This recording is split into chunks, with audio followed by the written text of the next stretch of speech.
As we hit the top of the hour, and this is interesting, perhaps some Republican leaders souring on the former president.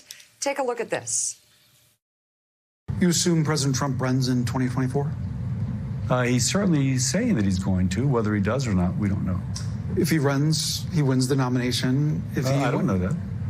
President Trump is the first president, in the Republican side at least, to lose the House, the Senate, and the presidency in 4 years. Elections are about winning. So that's super interesting. You think that if he ran, he could lose the nomination? Well, if you want to win the presidency, and hopefully that's what voters are thinking about, I think he might. It's clear you ain't voting for him. I'm not. Relitigating 2020 is a recipe for disaster in 2022.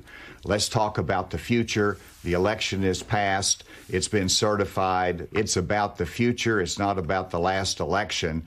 And those kind of comments are not constructive. Republican Governor Asa Hutchinson pushing back against former President Donald Trump's continued attempts to discredit the 2020 election. And before that, we heard from Republican Senator Bill Cassidy of Louisiana, who's not so sure Trump would win the nomination if he runs again. Last week, Trump said Republican voters will not come out to vote in 2022 and 2024 if the party doesn't back his fully debunked claims that he won the election. And, Joe, you noticed that Cassidy there basically making clear he did not win the election. He lost. He lost over and over again for the Republican Party. And he said it clearly, plain as day. Yeah, Senator Cassidy said it. Yeah. Governor Hutchinson said it. It's something. And let's go to Donnie Deutsch, and I hope he stays away from talk of undergarments in this segment. But Donnie, you'll notice you had two Republicans, a governor and a senator, and they weren't from Massachusetts and Vermont. I mean, they were from Arkansas and Louisiana.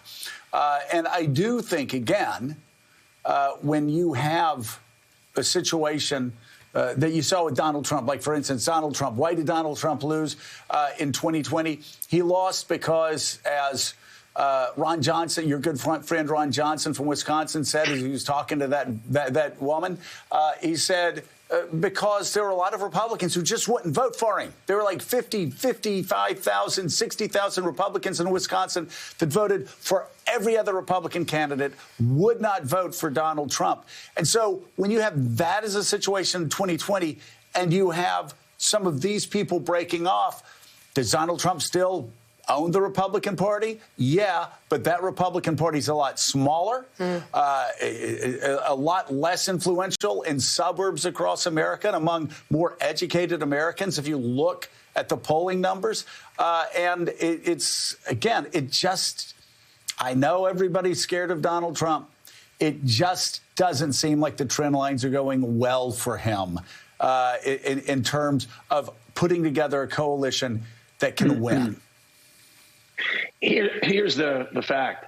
If the Republicans ran anybody but Donald Trump, they would win in a landslide. Anybody just right of center. Wow. It is anybody. Anybody. I'm not saying that's... Let us...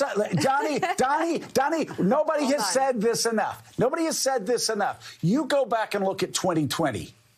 Democrats were shocked by how badly they underperformed in the House, shocked by how badly they underperformed in the Senate. Donald Trump had to work overtime to make Mitch McConnell the minority leader in Georgia. They had to work overtime to lose that. You look at state legislatures across America less connected to Trump, and they did very well. You look at governorships less connected to Trump. They did very well. Republicans had a pretty darn good election cycle in 2020, despite the fact they should have been wiped off the face of the political earth because of the insanity and the neo-fascism that Donald Trump was pushing, trying to arrest his opponent and all the other crazy things. And yet Republicans still did very well, except for Trump. And if anybody but Trump had run, they would have won by 20 points. I would like to see some polls today. First, a poll of Trump against Biden, which I think Trump would eke out a victory. But then I want to see polls with Nikki Haley or Ron DeSantis or fill in the blank, and they would win by over double digits. It is, I live in this bubble, in this very kind of blue state, and I cannot tell you the unrest with the feeling of the Democrats in control, the way they're running things, the way Biden not feeling his hands are on the wheel and nobody on deck. That's the concern the Democrats have. But if the Republicans were smart, they would move away from Trump. Can they? Will they? You and I don't know that. But clearly, if they did, it would be a landslide. Wow. I want to say this, and there are a lot of people that saying, here's Donnie. He's living in his rich home. His liberal dream world. He's living on the Upper East Side. He's rich, and he's got weird art behind him, and he's disconnected. Rescue. Make no mistake, Donnie got that home by understanding what Americans want as far as brands go, understanding how to connect to Americans. And I will say this, and you may not like a former Republican saying this, with an ad exec saying this, a branding guru saying this. What Donnie's saying, please, Democrats nationwide, listen to me. It's really important to understand you were so radically out of step with mainstream voters. There's a reason why a guy from West Virginia and sort of conservative moderate from Arizona made you the majority, along with two people in Georgia who were made winners by Donald Trump. Donnie, I want to go back to this. You and I have been around the same circles at times, even though I'm not a New York City guy, but we've been to dinners. We've been to book events over the past 15 years. I can tell you there were so many times when it was just unanimously. I would hear it and roll my eyes. Democrats, good guys. Republicans, bad guys. Democrats, rational. Republicans, crazy. Democrats on issues right where we are. Republican. All I've heard over the past year, it's been remarkable, is I'm going to grit my teeth and vote for Joe Biden because Donald Trump is a fascist and he is a threat to the American way of life.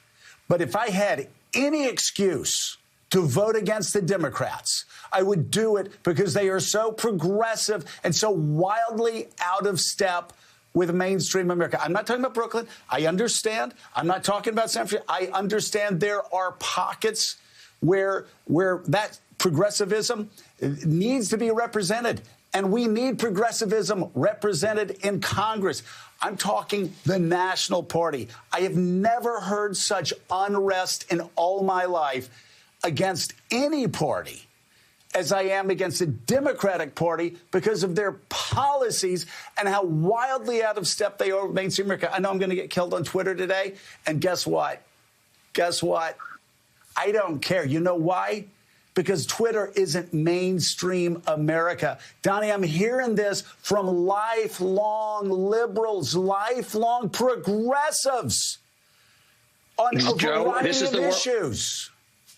This is the world I live in. I live on the Upper East Side of Manhattan. It cannot be more navy blue, and this is what I'm hearing. By the way, they were Bill Clinton voters. They were Barack Obama voters. They weren't Joe Biden voters. They were anti-Trump voters, all right? And Joe Biden does not have the hearts and mind of this country. And the other Democrats that we see being paraded forward, the AOCs of the world, the far left, are suicide for the Democrats. So the Democrats better get some new faces, and the Democrats better figure out that this world lives just right of center, or on a good year, just left of center. And it's this socialist kind of pulling all the way to the left is a disaster. And we are staring at democracy in peril. This is not just, oh, I like this issue, I don't like this issue. We don't get this right in 2024.